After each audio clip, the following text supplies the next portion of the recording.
Son las 8:38 de este miércoles 13 de noviembre del año 2024. Estamos empezando nuestro panel de conversación y saludamos como cada mañana a la editora general de nuestro departamento de prensa, Montserrat Rolano.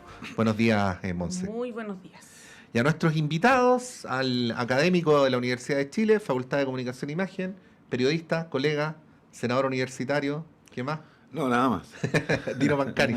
Muchas gracias. No, Muchas gracias mucho por la más, invitación. pero en lo formal algo así, ¿no? Y también al cientista político, analista, académico de la Universidad de Santiago, universidad hermana, por cierto, don Marcelo Mella. Bienvenido, Marcelo. Hola, buenos días, un gusto.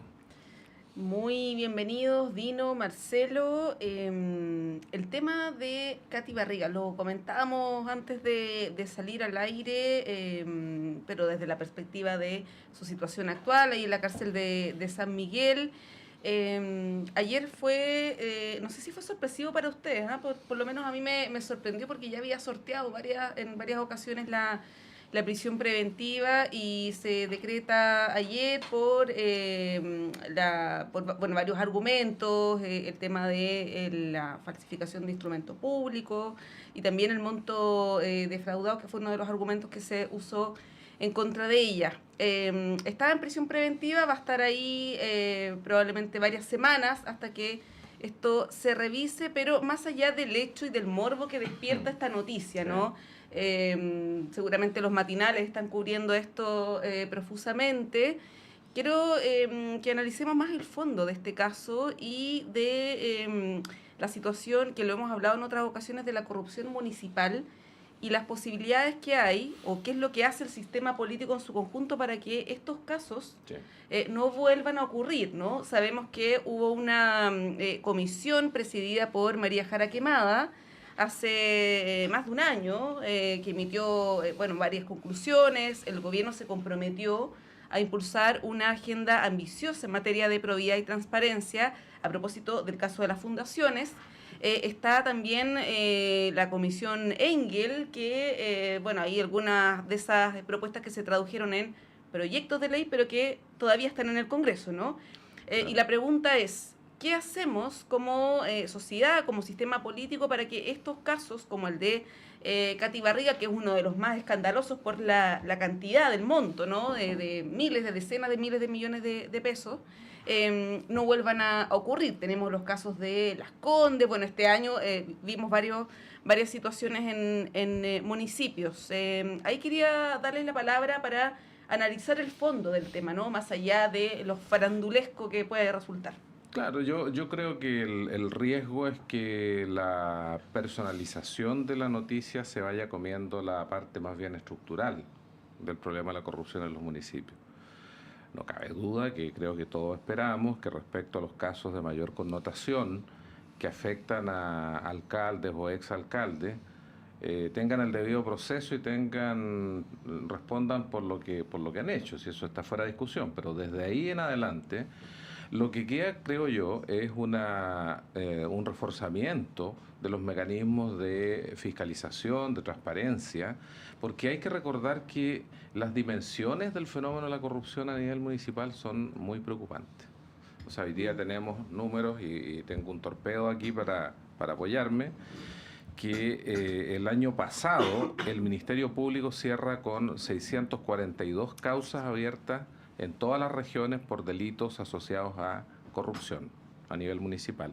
642, o sea, multiplicado por 2 respecto al número de municipios. Y el Consejo de Defensa del Estado ha presentado querellas en aproximadamente un 40% de las comunas del país, 135 de 346. O sea, claramente este es aquel tipo de problemas donde una solución judicial no permite resolver el problema político que tenemos detrás. Más allá, digamos, de lo importante que sean los casos de comunas, que son comunas muy importantes, como la comuna que administró la señora Barriga, pero que claramente, sea cual sea la respuesta que dan los tribunales respecto del caso que hoy día afecta con una preventiva a Katy Barriga, no logra resolver el problema político que tenemos detrás. Y tenemos varios problemas de política pública que están enfrentando ese trance, ¿no? Están en la justicia, pero uno tiene que ser, creo yo, bien realista y entender que el sistema político debe generar una respuesta un poquito más robusta de lo que tenemos hoy día, donde los titulares, los matinales, la discusión pública, tiene que ver mucho con la casuística y con los nombres. Yo soy de aquellos, esto es lo último que digo, soy de aquellos que cree que el riesgo de la corrupción se distribuye democráticamente en todo el espectro político. No creo que la condición o la militancia permita establecer una condición moral distinta, y por lo tanto creo que lo que necesitamos es una regulación más efectiva, sistemas de inteligencia financiera que nos permitan, que ha sido difícil, porque ya vemos que el Congreso hoy día lo que hizo es ponerle palitos, digamos, a la capacidad que tiene impuestos internos para meterse en las cuentas corrientes de las personas, cuestión que yo creo que es una mala noticia, pero son ese tipo de mecanismos los que permiten que no nos enteremos por la prensa, reconociendo el papel tremendo que tienen los medios de comunicación en la prensa. Es decir, Ciberchile le debemos muchísimo en los últimos 3-4 años en materia de transparencia, pero un país no puede descansar en la capacidad de investigación de Ciberchile. O sea, tenemos que tener instituciones un poquito más robustas. Dino. No, yo complementar que yo creo que comparto que el riesgo de corrupción no tiene color político, sin embargo, las respuestas institucionales, yo creo que hay una diferencia que es bien profunda, ¿no? De parte de la derecha, lamentablemente, ante la corrupción hay un abuso en torno al concepto de la presunción de inocencia, en donde en general tienden a mirar el techo o lisillanamente tratar de no hacerse cargo, y son respuestas institucionales muy débiles, ¿no? A veces incluso amparadoras. Yo creo que hay un tema de transparencia, indudablemente, dentro de los municipios, y por otra parte hay una suerte de sensación de impunidad que pasa por sobre incluso el tema de los municipales, ¿no? Yo voy a poner como ejemplo la respuesta que da el fiscal nacional a propósito de la Junta con Hermosilla y con Chadwick. Es un chiste, ¿no? No puede decir que fueron a tratar temas íntimos o temas privados cuando ya estaba, no lo pasó por ley de lobby, ni antes ni después, ¿no? Sin embargo, hay un establishment que dice que es suficiente, y uno dice, no, debería explicar punto por punto qué fue lo que trató con Chadwick y con Hermosilla. Pero ahí hay una sensación de impunidad. El caso puntual antes de llegar a Katy Barriga, ayer en las noticias salió que una serie de jugadores de Colo-Colo van a tener que, en indumentaria deportiva, $1 millón a propósito de haber sacado de manera fraudulenta licencias de conducir, ¿no?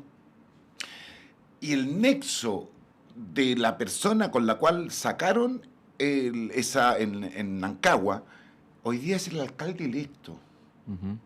Entonces tú dices, esto viene de antes de las elecciones, ¿no? Sabes que es un funcionario corrupto y votas a ese funcionario corrupto, ¿no?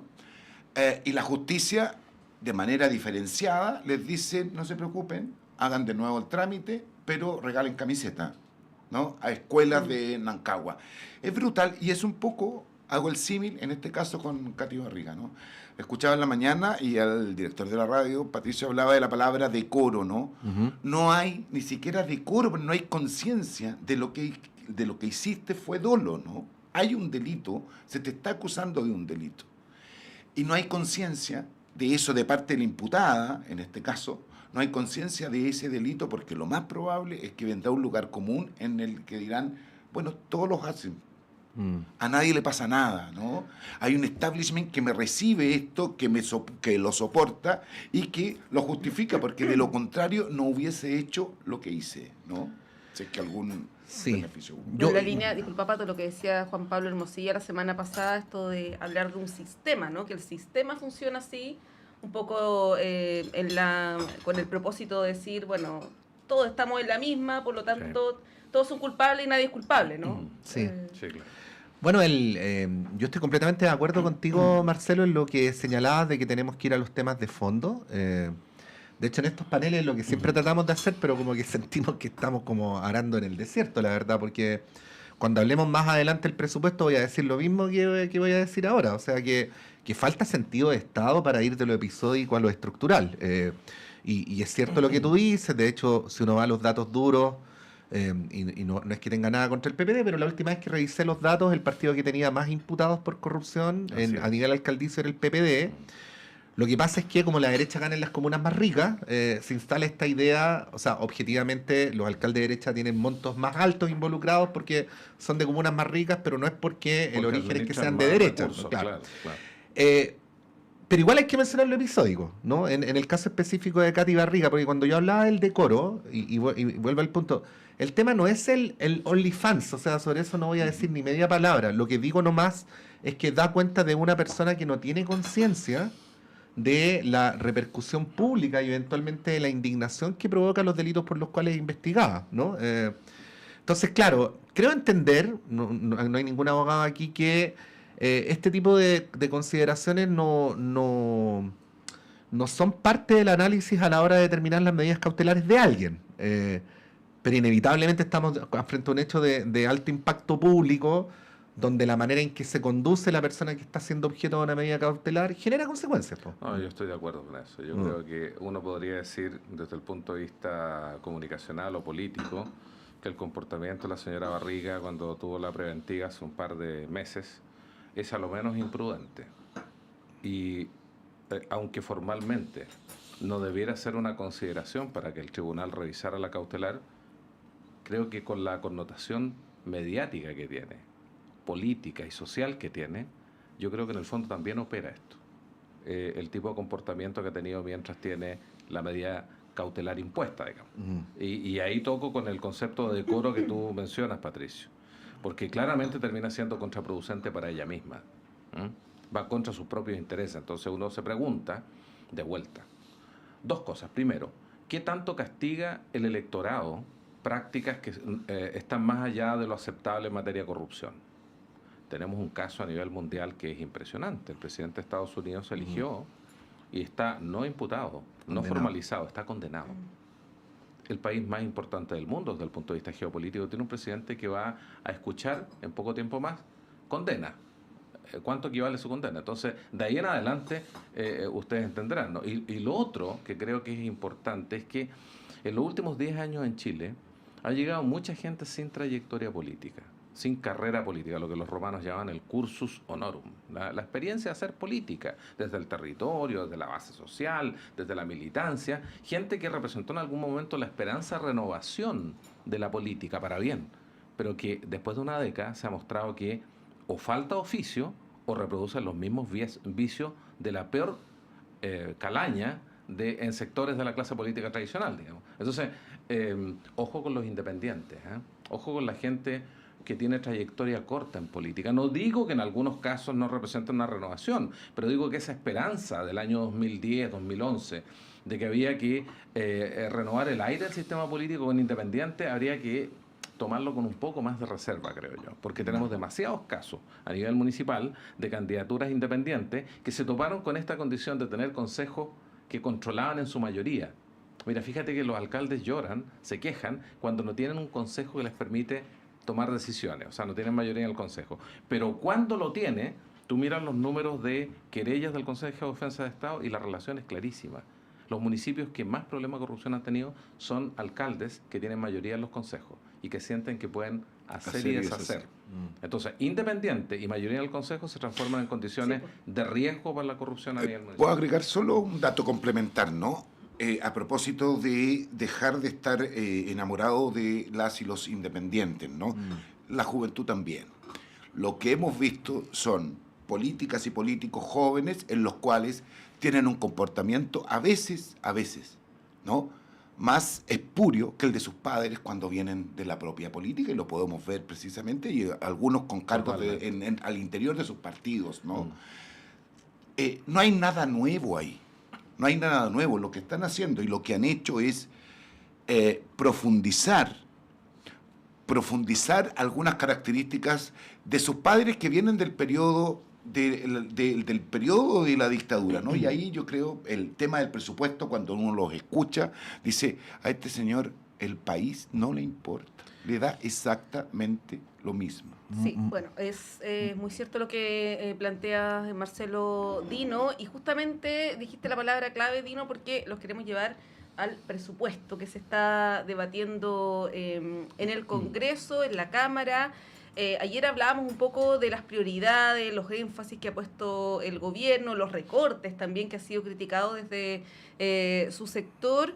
Yo planteaba también una arista que también ha sido tratada por los medios las últimas horas, que es el tema del gasto público, de la recaudación. Ayer yo mencionaba una entrevista de Andrea Repeto que hablaba del tema de la necesidad de un pacto fiscal en serio, con una perspectiva de Estado, donde los actores políticos se pongan de acuerdo, con una mirada más de largo plazo, ¿no? No esta cuestión de que todos los gobiernos impulsan o intentan impulsar reformas tributarias que son fallidas finalmente. Por otro lado, quería citar la entrevista de Ignacio Briones ayer en La Segunda, donde bueno, reitera lo que dijo cuando era ministro, que no hay plata, algo que también de alguna manera ha señalado el ministro Marcel. Las cifras económicas no son muy buenas. Hay que mirar el panorama más completo, no solamente quedarse con el último IMASEC, hay que ver la tendencia, ¿no? Claro. Eso lo decía también ayer Oscar Landerreche en una entrevista en otra radio, pero la verdad es que el panorama no es muy alentador en términos económicos, y eso es muy relevante para la discusión presupuestaria. Está por otro lado el tema de defensa, ¿no? Y esta polémica que se ha generado ahí con el general Iturriaga, está en los recursos para la salud, para los hospitales, ¿no? Hay varios elementos ahí bien relevantes respecto del presupuesto. Muchas veces los medios, y ahí estoy con el Pato, que destacan cuestiones totalmente nimias, ¿no? Lo del examen de droga, entre otras cosas. La pizza de la directora de presupuesto. Claro, pero lo de La pizza. La pizza de Javiera Martínez. Javiera Martínez. Pero bueno, lo importante son algunos de los elementos que hemos tratado de abordar con ustedes, y ahí, Marcelo, Dino, alguna reflexión o algún elemento que quieran destacar de este debate. Sí, lo primero es que el aumento del gasto público está proyectado en la administración Boric más o menos hasta este año en un 3.5 el aumento, y el expresidente Piñera creció casi en un 5, un 4.97, algo así. Por lo tanto, desde el punto de vista de la comparación con el gobierno anterior, este gobierno muy probablemente va a aumentar el presupuesto menos que su predecesor. Ahora, es cierto que las condiciones económicas, particularmente la comunicación del IMASEC cero, golpeó política y comunicacionalmente muy fuerte la discusión de presupuesto, eso es cierto, porque efectivamente la base de cálculo del presupuesto se puede y se debiera revisar, ya que las expectativas de crecimiento son tocadas, digamos. Hay que mirar, digamos, los indicadores y la proyección de los indicadores para saber si efectivamente este presupuesto que se está discutiendo, que representa en el global menos de lo que aumentó Piñera, pero con unas condiciones que son bien complejas, no solamente por factores internos, sino por factores internacionales también. Entonces hay que mirarlo con lupa. ¿Por qué? Porque Chile está en un nivel de endeudamiento, y puede endeudarse más, pero está llegando al 45% de endeudamiento, que es como el estándar internacional de endeudamiento que prende las luces rojas. No es una noticia trágica, pero es algo a tener en consideración. Y detrás de eso está el juego chico político, del tironeo, que creo que podría haber sido mayor, porque hay un principio de acuerdo ahora para la discusión del presupuesto. Yo creo que al final del día se va a lograr un acuerdo que básicamente son presupuestos de continuidad a lo que tenemos en los últimos años en Chile. No es que hayan grandes noticias, no son presupuestos expansivos, pero donde yo creo sí que va a haber problemas son algunos temas muy puntuales que tienen una connotación política. Por ejemplo, presupuesto cultura y el presupuesto particularmente del INDH. Yo creo que ahí va a haber una discusión que no me atrevo a decir como zanja, pero creo que esas son las discusiones de mayor complejidad, porque las discusiones grandes, estoy pensando en temas de salud, por ejemplo, el presupuesto de salud, educación, incluso defensa, creo que se va a llegar a un acuerdo, porque políticamente traería costos no hacerlo, ya que es un presupuesto casi de continuidad. Ahora, hay que poner en un lugar distinto las declaraciones del general que se mandó esta declaración y que muestra que los militares no acatan la potestad del poder civil. Yo creo que esa es una noticia que deberá llamarnos a todos la atención, porque nadie puede decir en Chile que hoy día que los militares son no deliberantes cuando el general se manda esta declaración, me parece que fue ayer o anteayer, de que ellos están. Además, un dato que lo entregó con cierto nivel de imprecisión en la comunicación, porque lo que lleva a pensar es que se está cubriendo alrededor de 1/3 de las necesidades del ejército, cuestión que no es así. Se está cubriendo un porcentaje de una planta especial, profesional del ejército, que tiene que ver con las dinámicas de reclutamiento del servicio militar. Y el problema es que en el pasado reciente, el reclutamiento no ha llenado los cupos, digamos. Entonces acá tenemos dos problemas. Tenemos el problema del presupuesto y tenemos el problema que nadie quiere hacer el servicio militar. Entonces creo que fue un poquito inoportuna la declaración, por decirlo menos, y creo que hay que tener cuidado con eso, porque los militares tienen que acatar el poder político, el poder civil, sea cual sea la situación. Sí, hace poquito Gabriel Gaspar, que lo entrevistamos antes, precisaba que en realidad esta declaración fue hace como 2 semanas atrás. Lo que pasa es que el Mercurio la rescató el domingo. Hace poquitos días. Mucho contexto. En comisión parlamentaria. Exactamente. Sí. Oye, respecto a esto, son las 9. Vamos y volvemos mejor, ¿les parece? Pero por supuesto. Ya.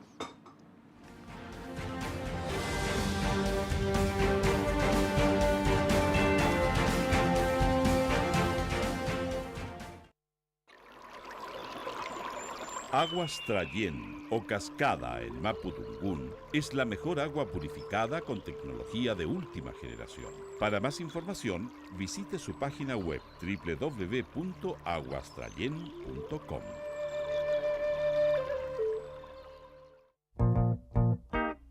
Todos los sábados a las 21 horas, Alberto Mayol, Omar Sarraz, Patricio López y Antonella Esteves se reúnen para revivir la tradición de una amable conversación entre amigos alrededor de un libro y para discutir sobre literatura y la vida misma. Radio Universidad de Chile te invita a ser parte de esta República de las Letras y compartir la pasión subjetiva y personal de cualquiera que ame los libros. Te esperamos cada sábado a las 21 horas en la República de las Letras, un clásico de Radio Universidad de Chile. Radio Universidad de Chile y la Facultad de Arquitectura y Urbanismo de la Universidad de Chile los invita a escuchar el programa Pensar Habitar. Soy el profesor Max Aguirre González de la Facultad de Arquitectura y Urbanismo de la Universidad de Chile. Quiero invitarles a oír todos los viernes a las 11 de la mañana el programa Pensar Habitar. Un espacio de opinión, entrevistas y destacados invitados. Pensar Habitar es patrocinado por la Facultad de Arquitectura y Urbanismo de la Universidad de Chile. Todos los viernes a las 11 horas en la radio que piensa. Soy el profesor Santiago Schuster y quiero invitarlos todos los miércoles a escuchar el programa Derecho al Aire, el programa de la Facultad de Derecho de la Universidad de Chile, con el que queremos desde el derecho conversar y analizar distintos temas de interés. Derecho al Aire, todos los miércoles a las 18 horas en el 102.5 FM y en radio.uchile.cl.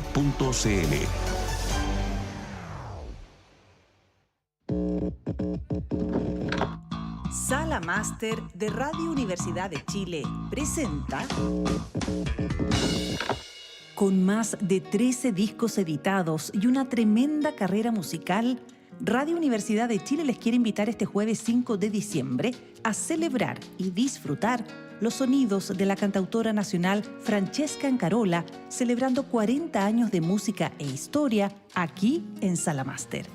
Esta destacada artista chilena regresa a este icónico escenario cantando sus propias canciones, además de finas selecciones de clásicos latinoamericanos. Francesca Ancarola compartirá su primer concierto de retrospectiva, acompañada de destacados colaboradores de ayer y de hoy, Antonio Restucci, Rodrigo Galarce, Luis Barrueto y Felipe Muñoz, entre otros. Además, abrirá esta presentación La Peregrina, introduciendo a esta agrupación de raíz latinoamericana y compartiendo su talento y sonido. Les invitamos a disfrutar los sonidos de Francesca Ancarola, celebrando 40 años de música e historia en Sala Máster. Miguel Claro 509, Providencia. Jueves 5 de diciembre, 19 horas en punto. Entradas disponibles en portaltickets.cl.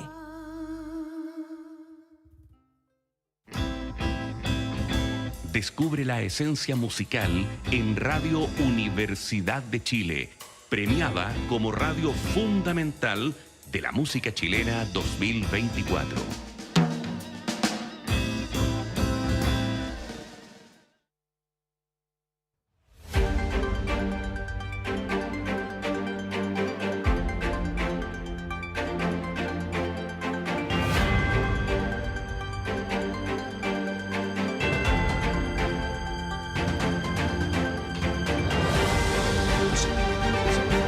Son las 9:04, continuamos con nuestro panel de conversación en esta mañana de día miércoles 13 de noviembre con Montserrat Rolano, con Marcelo Mella, con Dino Pancani.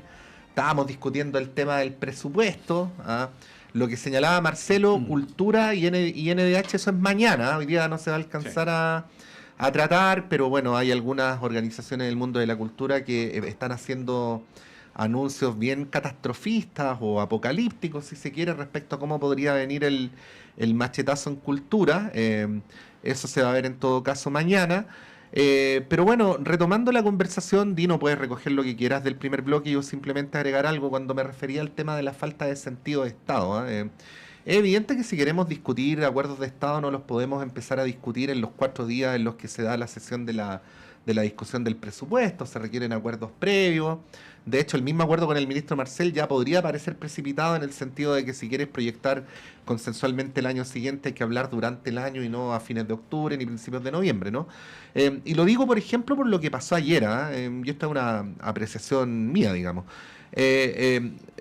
Toda la discusión sobre el Ministerio del Interior estuvo consumida en términos argumentales y retóricos por las críticas a el manejo en las políticas de seguridad del gobierno, ¿no? Con tipos de argumentos más o menos parecidos a los que hemos escuchado durante los últimos meses, que no son acuerdos que vayan como a las transformaciones de Estado, a las transformaciones estructurales, sino más bien el gobierno lo ha hecho mal, en fin. Lo cual puede ser cierto, pero todos sabemos que el problema de seguridad pública no lo resuelve un gobierno haciéndolo mejor o peor, ¿no?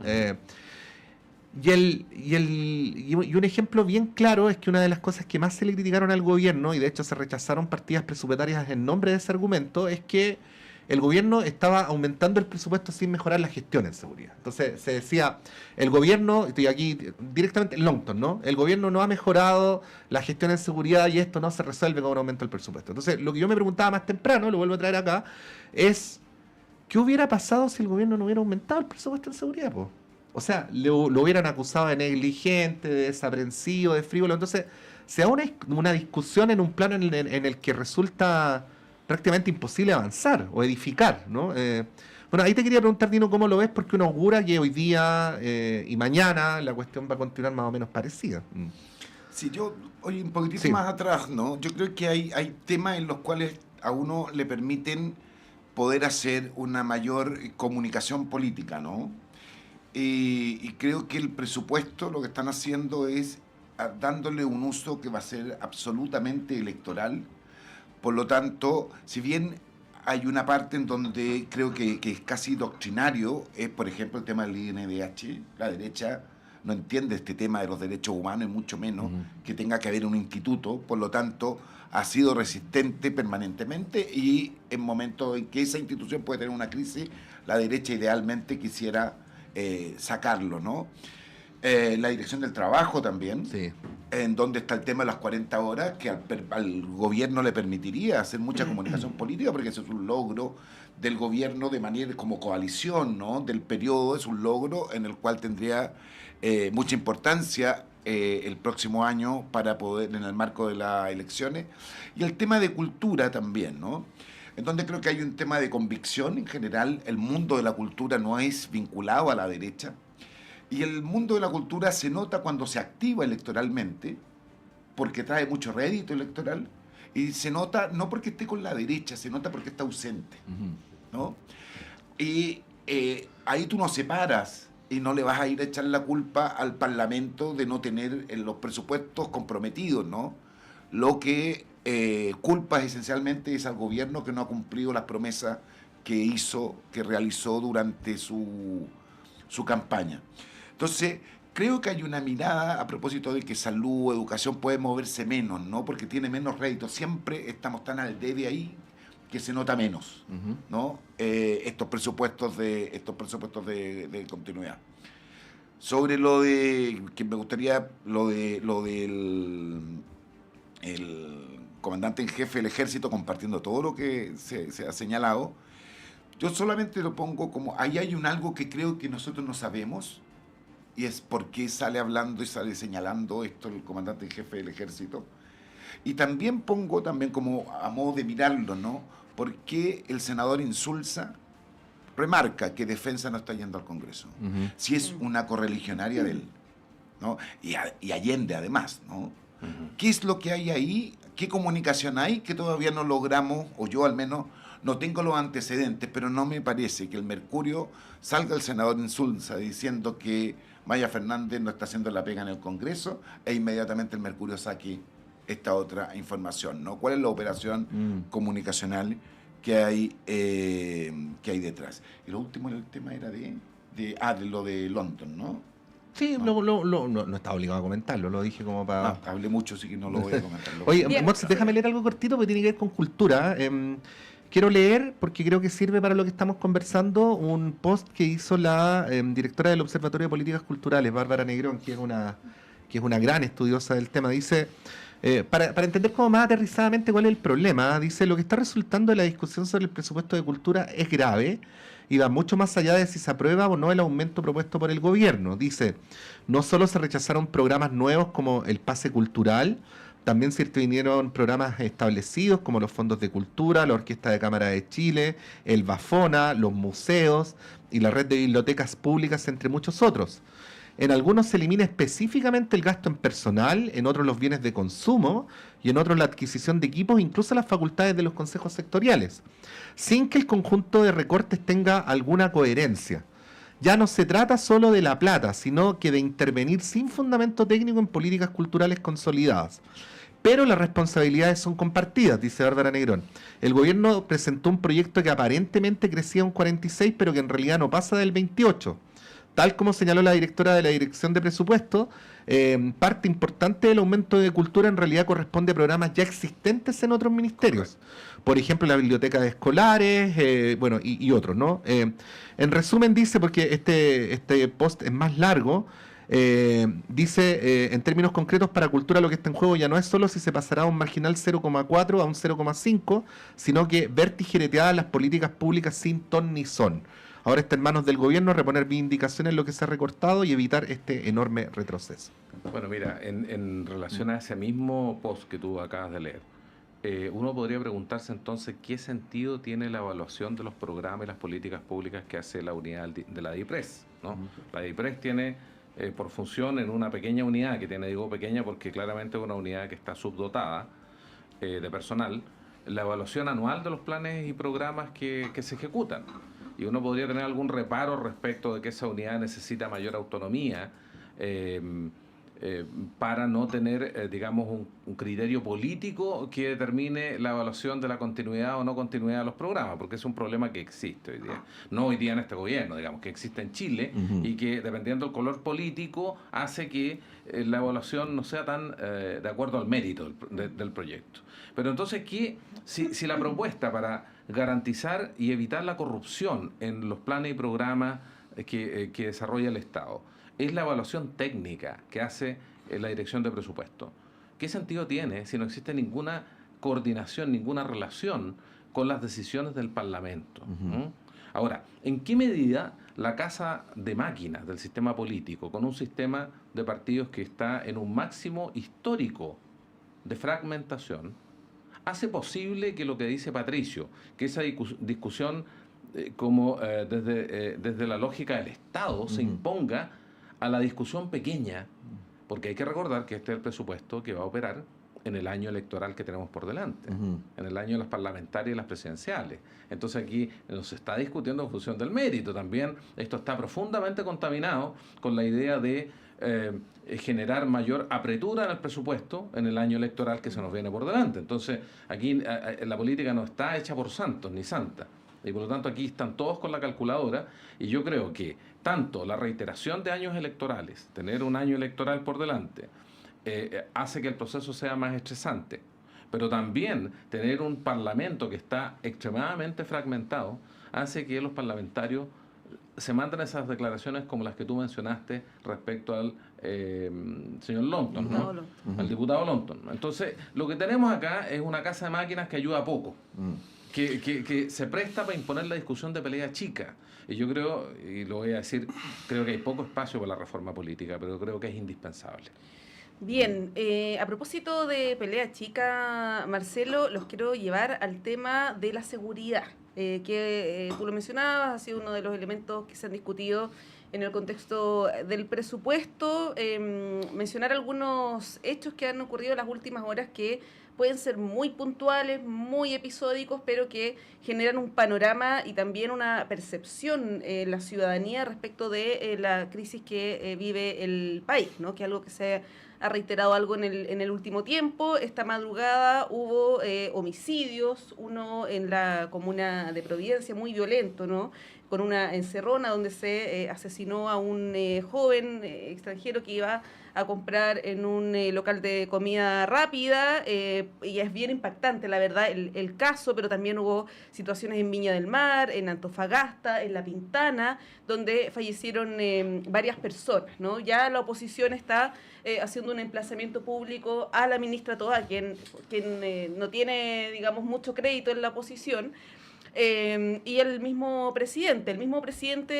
Esta mañana, hace un ratito, se pronunció al respecto, dijo que fue un día difícil en materia de seguridad, donde hubo homicidios que nos violentan y nos movilizan. Eso fue parte de las declaraciones del presidente.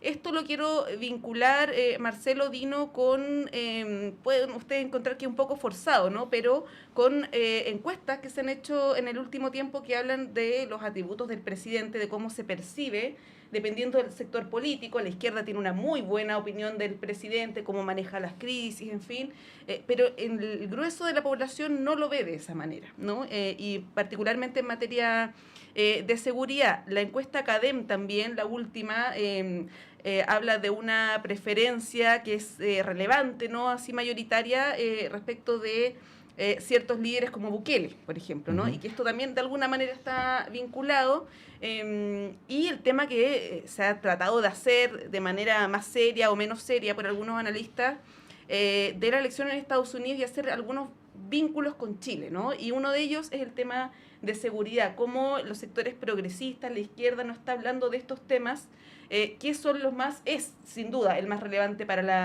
la ciudadanía, y casos como los de esta madrugada ponen el foco en aquello, ¿no? ¿Qué reflexión podríamos hacer, insisto, más allá de lo episódico, en el plano más general, Dino? Ya, yo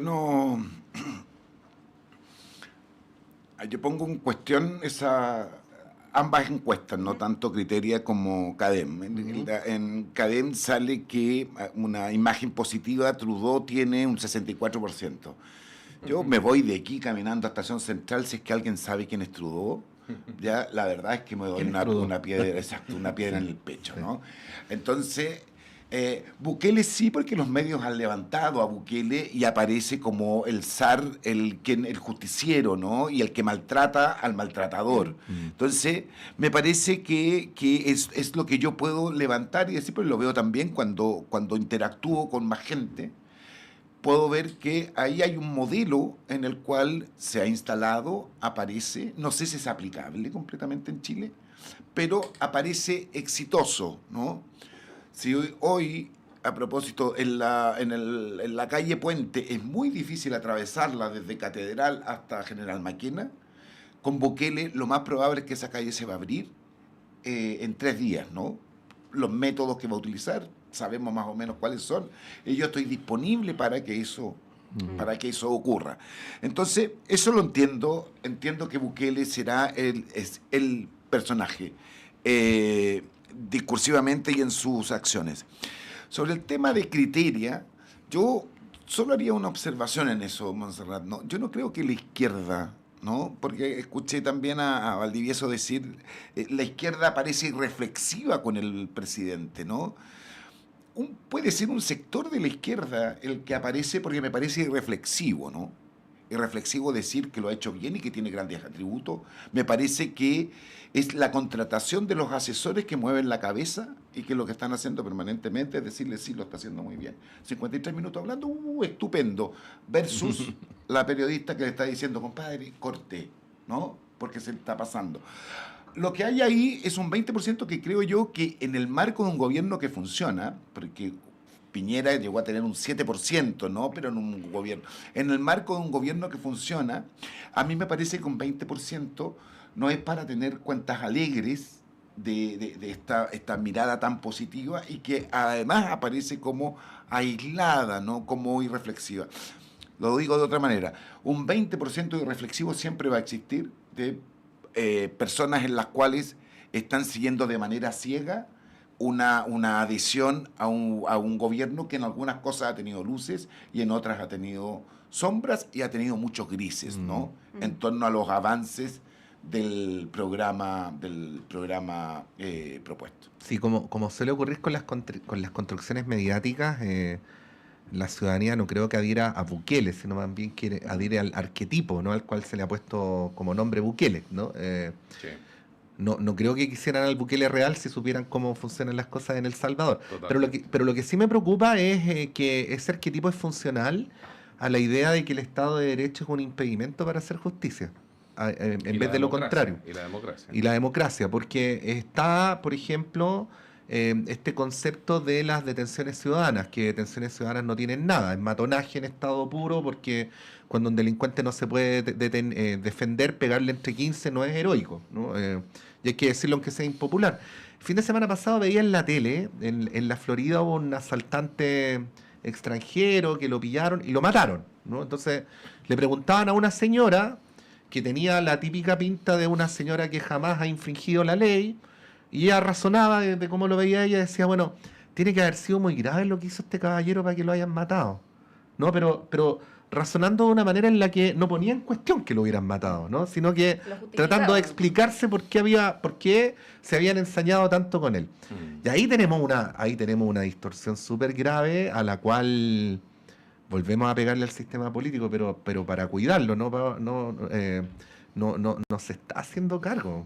No sé. Mira, si uno mira las encuestas del Centro de Estudios Públicos a 10, 15 años, dentro de las tres principales preocupaciones del país siempre estuvo el problema de la seguridad. En momentos en donde el índice que se utiliza para medir el nivel de violencia criminal en los países está mucho más bajo que hoy día. Más o menos el promedio de los países desarrollados, 5.5 por 100.000 homicidios. Nosotros estábamos siempre en el 3 punto algo, en el 2 punto algo por 100.000. Hoy día estamos en el 6 punto tanto y probablemente el resultado después del 2024 ya finalizado nos dispare más cerca del 7 por 100.000. De todas maneras, dentro de América Latina, que es la región más violenta del mundo, estoy hablando de violencia criminal. Antiguamente era África, era Asia, hoy día no. Hoy día, en la última década, América Latina es la región del mundo con mayor homicidio por 100.000 habitantes. Homicidio intencional. Entonces, estamos en un sector. No podemos darnos el lujo de descubrir que somos latinoamericanos. O sea, tenemos problemas que no son estatales, que son regionales. Y que si no, y ahí, esa es la nota más preocupante para mí, porque la política en todos los ámbitos sectoriales cambia de acuerdo al color político del gobierno en América Latina. No es como la Unión Europea, que sea de derecha o sea de izquierda, hay ciertos acuerdos básicos. Aquí no tenemos muchos acuerdos básicos. Entonces, la cooperación, la política exterior, la política de defensa y también la política criminal cambia dependiendo del color político del gobierno de turno. Y eso es bien trágico para abordar al crimen organizado hoy día, que es nuestro problema hoy día. Más allá de las percepciones, el dato objetivo, el problema es el crimen organizado y la capacidad que tiene el Estado de enfrentar este problema. Y respecto de eso, yo creo que claramente, yo diría la capacidad de actuación del crimen organizado hoy día está superando en América Latina la capacidad de reacción de los estados. Entre otras cosas, por la falta de coordinación entre los estados. Tienes que establecer políticas de colaboración para la política de frontera, no para la discusión romántica de si la migración es delito o no es delito. No, viejo, no. Sino simplemente incluso para precaver con medidas que fortalezcan la seguridad de los migrantes. En general, las personas que migran son personas que migran por necesidad, digamos, ¿no? y que a veces entran a un país de manera ilegal. Pero ¿cuál es la capacidad que tienen hoy día los estados, y particularmente Chile, de garantizar que las fronteras son seguras? Muy baja, ¿no? Entonces, yo creo que una primera llamada de atención tiene que ver con que este problema ha sido un problema que no se ha resuelto en los últimos 10 años. Ni cuando los datos de homicidio eran bajos, ni ahora que están un poquito más altos. Pero entendiendo que, de todas maneras, el indicador de homicidio en Chile está bajo respecto a América Latina. Yo quiero decir que países como Ecuador tienen un índice de homicidio intencional que llega al 60 por 100.000 habitantes. O sea, entiendo que a nivel de ciudades grandes, Santiago está de la mitad para abajo, ¿no? Claro, bueno, y ahora, si tú miras el índice de homicidio por población carcelaria, solamente calculas el índice de homicidio intencional dentro de la cárcel, te das cuenta que tenemos un problema. Y el problema es que tenemos un índice cercano al 70 por 100.000 de la población. Nosotros tenemos 59.000 personas privadas de libertad en régimen cerrado, 24/7. Entonces, esta idea del punitivismo, de que tiremos, vámonos toda la cárcel, porque así se resuelven nuestros problemas, es una locura. Más allá de la moda hoy día de apostar a liderazgos populistas, punitivistas, con populismo penal, digamos, porque los partidos de izquierda y de derecha tradicionales no han logrado resolver este problema, que hoy día no tiene dimensiones locales, sino globales, ¿no? Hoy día la Unión Europea tiene que enfrentarse al problema del narcotráfico, no como política del gobierno de España, sino en concertación con el resto de la región. Y si no lo hace, bueno, el crimen organizado se expande, si eso es así. Y cuando los estados además tienen una capacidad de decir algo bastante escandaloso, pero cuando los estados no tienen la capacidad de resolver problemas sociales urgentes, los mercados criminales a veces son más eficientes en su objetivo para las personas. Eso hay que reconocerlo, que aquí no tiene que ver con qué tan bien o mal lo ha hecho el presidente Boric, sino tenemos un problema que debiera hacernos pensar en términos de políticas de Estado y políticas regionales. Creo. Sí, ahora, disculpa, Dino, muy breve. Este discurso enfocado meramente en lo punitivo y que el único tema sea la seguridad, desde la oposición o las oposiciones que pretenden y tienen la primera opción de ser gobierno, es un arma de doble filo, ¿no? Porque en un corto plazo ellos podrían llegar a ser gobierno. Tenemos algunos casos de alcaldes, ¿no?, que también enfocaron su campaña en eso, el caso de Mario Desbordes, ¿no? Y bueno, y se van a enfrentar con una realidad que es difícil de sortear si no es con acuerdo político, con medidas de largo plazo, cuestiones que no son muy vistosas, ¿no? Que es un trabajo de hormiga que se hace por abajo, y no cuestiones efectistas. Y eso lo vemos también a nivel más macro, ¿no? El caso de Providencia hoy seguramente va a ser uno de los temas del día. Vamos a tener a la alcaldesa Matei echándole la culpa al gobierno, personas del oficialismo hablando de la inseguridad en una de las comunas, digamos, importantes o del sector oriente, y la verdad es que vamos a seguir en esta lógica eternamente, ¿no? Eso lo digo como comentario, Dino, disculpa la interrupción para ir cerrando, puedes decir lo que quieras. Mira, yo diría que el caso de Desbordes sabe el problema que es, fue carabinero incluso, ¿no? Pero ahí lo voy a vincular con Evelyn Matei. Evelyn Matei hubo un audio en donde dijo, ofrezcan, ¿no? El tema de seguridad se utiliza electoralmente para poder ganar precisamente una adherencia que te permite ser alcalde como va a ser alcalde hoy día. Pero él sabe que en un año más va a tener exactamente los mismos problemas que tenía la alcaldesa en ejercicio actualmente. Lo segundo es que creo que, y lo digo porque a propósito apareció también con el tema de cultura, ¿no? Es que creo yo que por una parte no puede ser DIPRES la que determine cuáles son los sellos de los gobiernos. Es decir, los gobiernos llegan con un programa y yo creo que lo que tiene que hacer técnicamente DIPRES es decir cuál es la viabilidad de ese programa, o si no sería lo mismo, daría exactamente lo mismo que en gobierne, ¿no? Y uno espera que haya un marco diferenciado entre un sector y otro sector. Y si no tendríamos una gran ministra o un ministro de la Dirección de Presupuestos que está por sobre cultura, sobre el resto, ¿para qué tenemos esos ministerios? Y por último, es en torno al tema de la seguridad. Yo creo que, a mi juicio, la izquierda tiene una gran dificultad, es que ha adoptado el discurso punitivista, ¿no? Y entonces lo que no aparece, y que me acuerdo en algún minuto en esta radio también se conversó, ¿qué es lo nuevo, no? ¿cuál es la propuesta nueva Pero que tampoco uno es creíble puede el hacer? discurso de la izquierda. Pero ¿cuál es la propuesta nueva que debe hacer? La respuesta, que me acuerdo de haberla señalado, vino de Puente Alto. No puede ser que la única respuesta que yo tenga a la delincuencia y al crimen organizado sea o aumentar o meter más gente presa, ¿no? Viene de Puente Alto porque el candidato de Puente Alto, su discurso ha sido, es decir, acá hay un problema social que va acompañado indudablemente de una mejor gestión, de un mejor sistema carcelario, de un mejor sistema de justicia, etcétera. Pero también no es entregarle el espacio al crimen organizado cuando el Estado no está presente ahí, ¿no? Y cuando lo que vimos hace un ratito, ¿no? Recortan aquí, recortan allá, lo que decía Bárbara Negrón. Están recortando programas sociales, le están entregando al crimen organizado cuando el Estado puede llegar con los programas que puede llegar, ¿no? Yo lo encuentro de verdad muy criminal el poder mirar la política de esa manera. Oye, quiero agregar una última cosa, como estos pilluelos que hablan al final de las reuniones porque saben que son la última palabra. No, tocó nomás, tocó. No se trata de defender al gobierno ni de desentenderlo de sus responsabilidades en tareas de seguridad pública, pero respecto al asesinato de ayer en Providencia, está el video, por lo tanto, no sé si ustedes lo han podido ver, es una circunstancia muy desgraciada, o sea, una cosa tan cotidiana como bajarse de un auto, entrar a un local de comida rápida, salir, y que mientras te vas a subir al auto se bajan otros tipos de otros autos y empiezan a forcejear contigo y te matan, ¿no? Yo digo, simplemente para efectos de poder analizar seriamente este tipo de cosas, ¿no?